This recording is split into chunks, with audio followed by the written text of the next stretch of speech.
So like this, the table you're gonna find, or the table they used on Mewjule. So this can be like something you're gonna refer to if some things you don't see them well or you don't understand them well, yeah?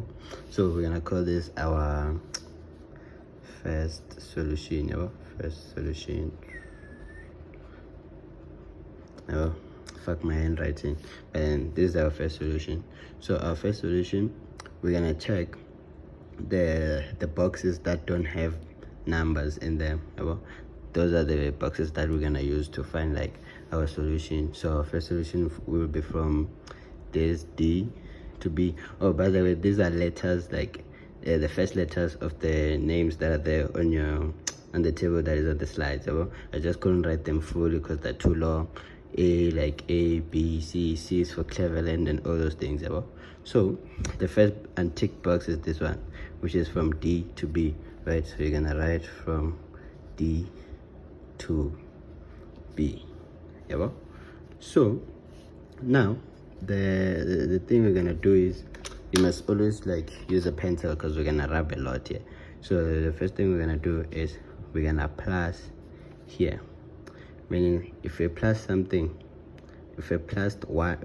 something, now our total factory capacity is going to be 101. So we must balance. So if we're going to balance, meaning we're going to minus where? We're going to minus this side for it to come back to what? To 100. But then remember, if we plus here, also our warehouse requirement now is going to be 201. You see? So now we must go minus somewhere again, where we're going to minus here for our factory, for our warehouse requirement to come back to what? To 200. You understand? But then now, this line now, the total which was 300, now is going to be 299. So now we must go add somewhere so that it can balance back to what? To 300. So now we're gonna add here. You see? And then now everything is balanced. It's back to 100, and then here it's back to 200. Here it's back to 300, and then also this side.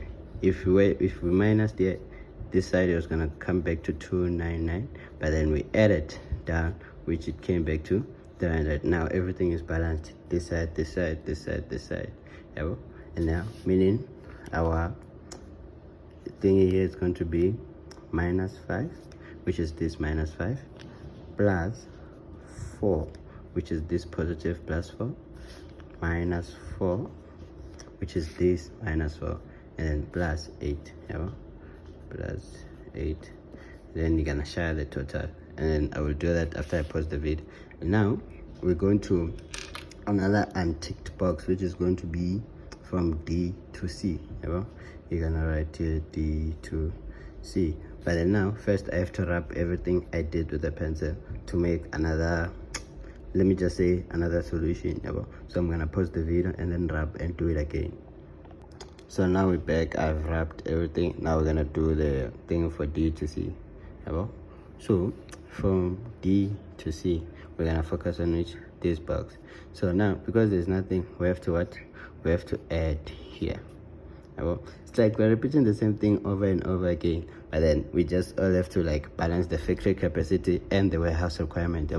So if we add here, now for the total of everything at D is going to be what? 101. Meaning we have to go balance where? Somewhere. So but then we can't balance here because here there is nothing. So we have to go to the what? To the next box. We're gonna balance here for it to come back to what? To 100 rather than 101.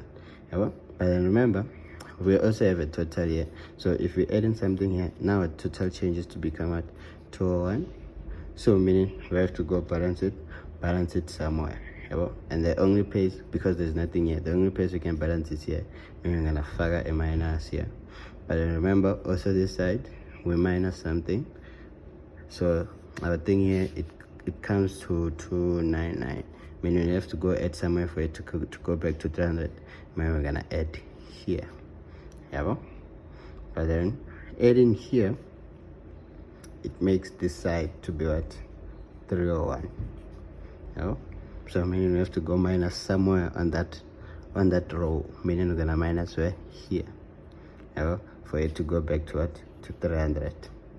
But remember, we did minus something here, which caused it to balance here, but like it'll be like 200, yeah? But then remember, if we minus here, now here it becomes 299. Meaning we have to go add somewhere, and then we add here for it to go back to what? To 300. Yeah? And also we balanced here because we did minus something which was gonna share it to 199, but then we added something on that column for it to go back to 300. You see, we're only balancing this warehouse requirement and factory capacity.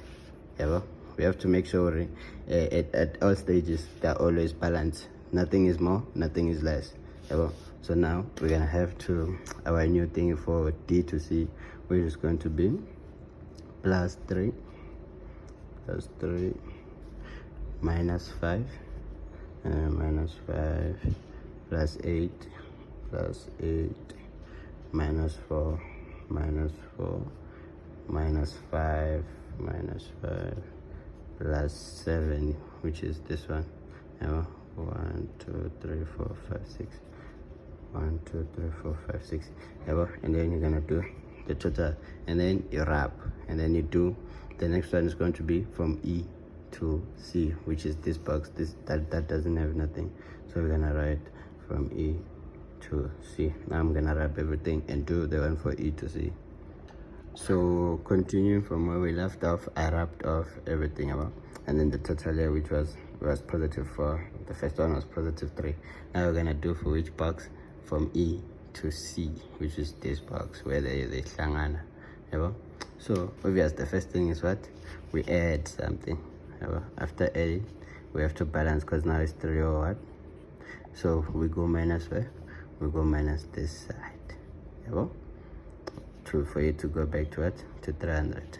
But then remember, now our warehouse requirement is going to be 201. Meaning we have to go minus somewhere, which is there's no other place because here there's nothing. We come minus. So we come here and then we minus. So when it minus, it comes back to what? To 200. But then here, remember, we minus something to balance this side. But then we subtracted something here for it to be 199. So we have to go add somewhere. We add where? Here. And it goes back to what? To 200. Everything balances out because if it's tough, we plus, it was 301, but then we minus. So it balanced. We minus, it was 299, but then we plus.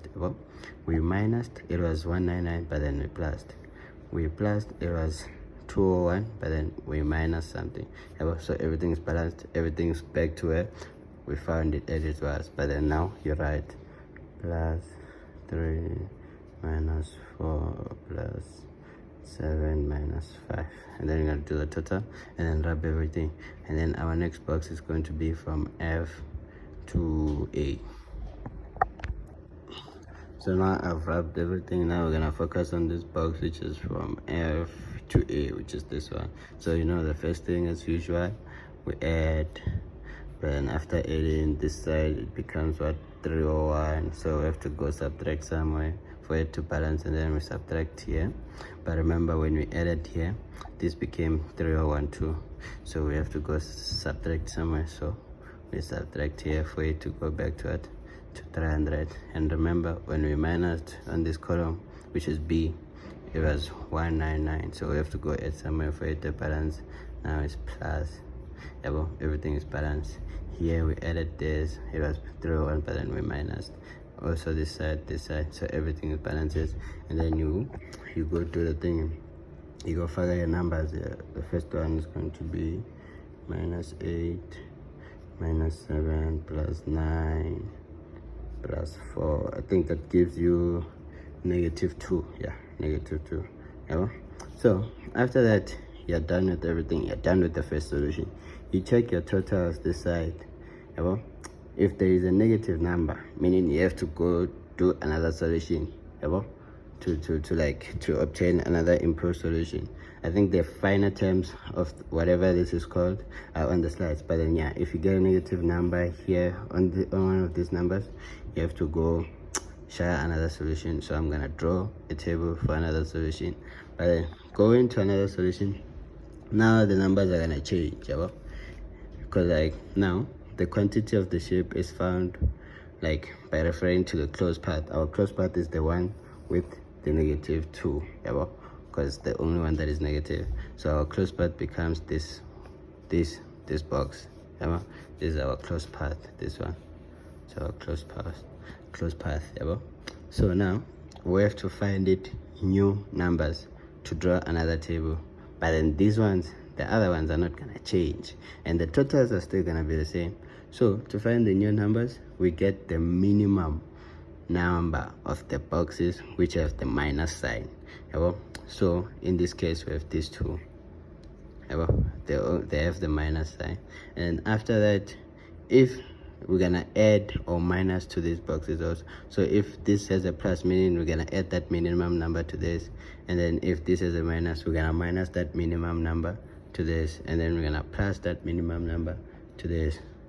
Yeah, so now the minimum number of the boxes which have a minus sign is what? It's 100.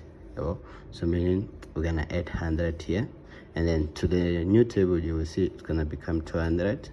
And then here, meaning we're gonna minus 100, it's gonna become 0, meaning we're not gonna write anything. Here we're gonna minus 100, meaning the new table, this one is gonna be 100. Yeah, and then this we're gonna add 100. Yeah, so now the numbers still balance. The total 100 plus 200 is still 300, and then the total 100 plus 200 is still 300. Yeah, so our new table still balances the factory capacity and the warehouse requirement. So I'm gonna draw the new table for the second solution. Yeah, so this we can call our second solution, and our first solution as this one. So now we continue to our second solution. So before you do anything on this table, on our second solution, you have to write the total shipping cost. Total shipping cost is you multiplying everything that has something inside, not the empty boxes. So now you're gonna share 100 times 5, 100 times 8, 200 times 4, 5 times 200, 9 times 100, which is gonna give you $4,000. So remember, Bella, the numbers have changed from what we had here, that last step that I showed you, to this, from what we have now. But in the factory capacity and the warehouse requirements, the total are still the same. I forgot to write here. 300, 200, 200, and then 700, which is the total for everything from here and here. Yeah, so now on the second solution, you're still gonna do the same thing again. Find the boxes that are empty, and then share the thingy, which is from the first one is going to be from D to B, from D to B, and then you do the same thing. You add, you minus until it balances, and it balances. And then you also do for D to C, or D to C. And then you add, you balances, you minus, all those things until the factory capacity and warehouse are back on the same levels as you found them. And then another one is going to be E to C, from E to C, and then F to B. So I'm sure, but like from everything we did here, you understand what you have to do here. So I'm just gonna pause the video and write everything once, rather than going step by step by step, so that if you don't understand, you'll come back. I'll show you how they did balance this one and this one and this one. You see, fast forward, I wrote everything else. Fast forward, I wrote everything else. So now looking at this solution, like if there is a negative, still not our optimum solution, because like it's like this negative, meaning the route from E to C, it's unused. So now we have to do the same thing we did here from this, and change the number. So if you check, we used 8, which was where here, which had a positive sign, and then minus 4 here, which has a minus 5, and then minus 9, and then plus 7. So remember, the thing is, I told you, like, you check the minimum number of the minus, of the numbers with the minus sign, which in this case it's 100, and then you add if there's a positive sign on that box, which is this. We'll focus on this box of the unused route, or you minus if there's a minus sign. So because here there's a minus sign, we're minusing it, and that becomes 0. Here there's a plus, meaning it becomes